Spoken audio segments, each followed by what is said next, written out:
On the latest episode of Survivor, the Strong Six Alliance crumbled, paving the way for an apparent 4v4 showdown, as Kamilla, Mary, Mitch, and Star prepare to take on Eva, Joe, Kyle, and Shauhin. I wonder who will win, the people who have gotten almost all the screen time, or the other four. Until then, let's get into the last power ranking of the season, because it's almost over anyway, and I want to start making other Survivor videos. I don't think anybody should be feeling confident going in tribal council unless they're wearing that necklace, and I should have had it. And I'm not taking anything away from Joe, but I'm just beating myself up over it because I feel like I had a lot left to give and I made one mistake and he won. If you can't win Survivor, then the next best thing is for the show to tell the story of why you lost. In a season with so many dropped storylines, David's downfall is the most complete arc so far. In the premiere, he said he wanted to be a hero, but could end up a villain. In this episode, as other players repeatedly talked about the adverse effects of pushing too hard, David told his allies that he'd take a back seat, then immediately hopped in front. I'm a back seat on this one. So.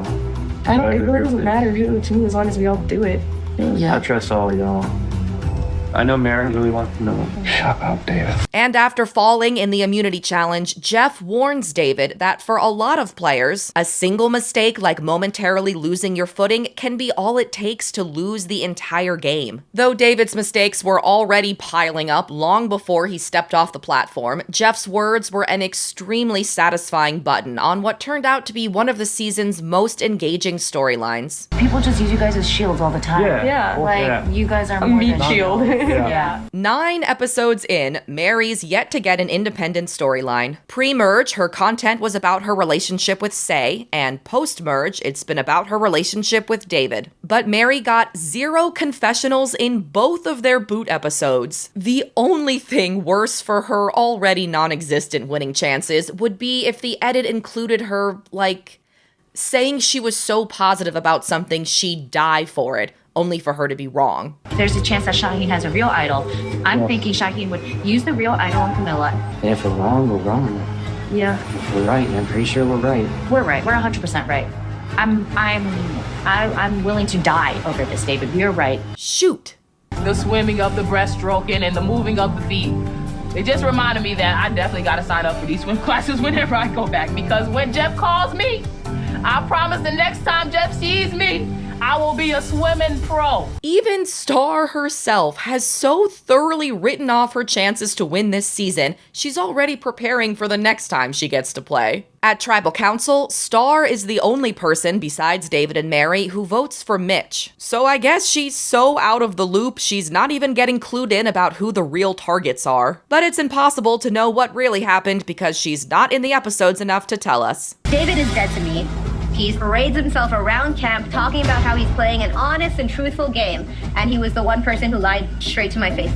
Kamilla could have been a big player this episode since someone who'd been aggressively targeting her was eliminated. But instead, her edit was basically a repeat of last time. This guy is the biggest idiot on this beach. David is just so stupid. He shouldn't have signed up for Survivor. He should have called up Joe and even been like, guys, let's enter the Olympics together, because he wants to do all these challenges with them. This dude is a complete idiot.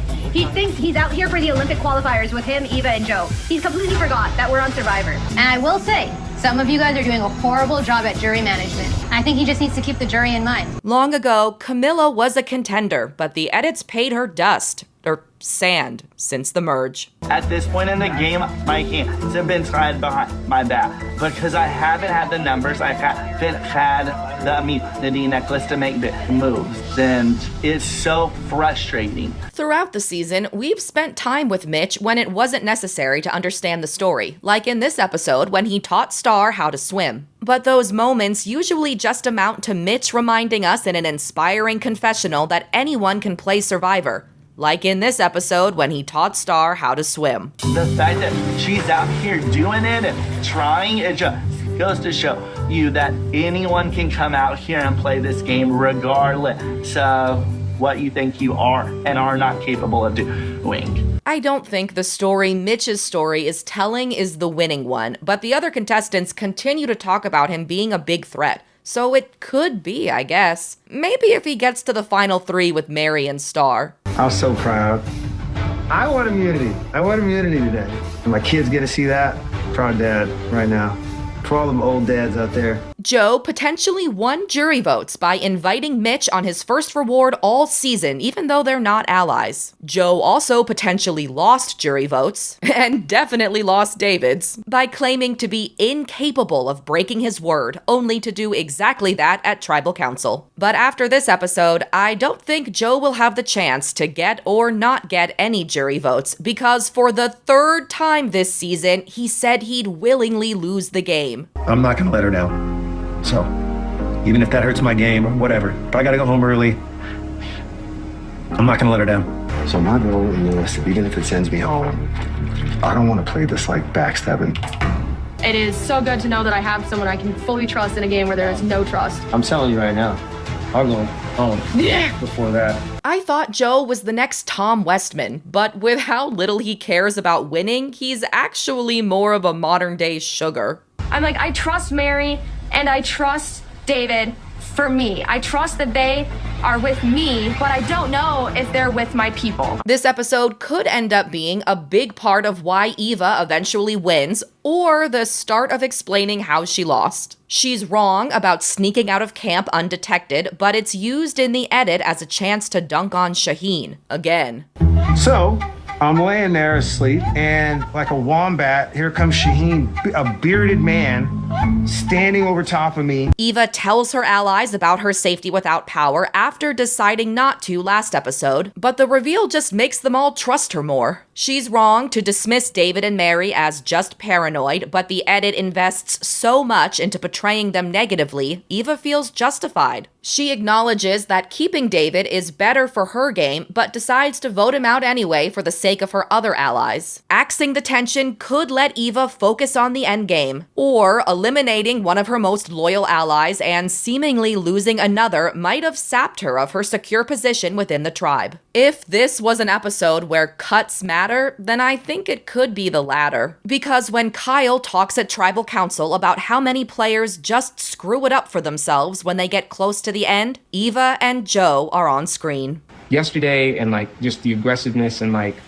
the whole nature of it, it just kind of triggered me a little bit. It was an odd day. In this episode, we finally learned about Kyle's backstory in the choppiest, most confusingly edited segment in this season, full of confusing editing. Despite often seeming like he's just sorta there, biding his island time, Kyle's quietly racked up the most confessionals after Say. These people are absolutely obsessed with me. He's one of the Merge's main characters so far. He's absorbed all the screen time in his partnership with Kamilla, and in this episode, he says that his game is sunk unless he convinces Joe and Eva to vote out David. But they do, so it's not. The biggest problem with a potential Kyle win is how much emphasis the edit put on his failure to eliminate Shauhin. But a lot of storylines this season had no payoff, so maybe the editors included all the Kyle Kamilla versus Shauhin stuff just because. It feels like a war that I've already been preparing for. Welcome to the party, David. I've been here for a minute. Let's party. Despite this episode taking multiple moments to poke fun at Shauhin, as almost every episode has, Chrissy went home because she tried to take a very early stab at someone that she shouldn't have. Me. I don't know why she came at me. She seemed to be very upset with all of the muscles. For my final power ranking of the season, I put Shauhin back in the winning spot because I just don't know where else he's supposed to go. The California girls Alliance was a significant pre-merge storyline despite never doing anything. The new Vula 4 Alliance was a significant tribe swap storyline despite not doing anything yet. We keep seeing other players try to target him, like Star, in a totally unnecessary scene from this episode. I don't know what y'all talking about, but I came here to tell y'all to open your ears, please. What's going on? Okay. So, what's up? Would y'all vote Shauhin?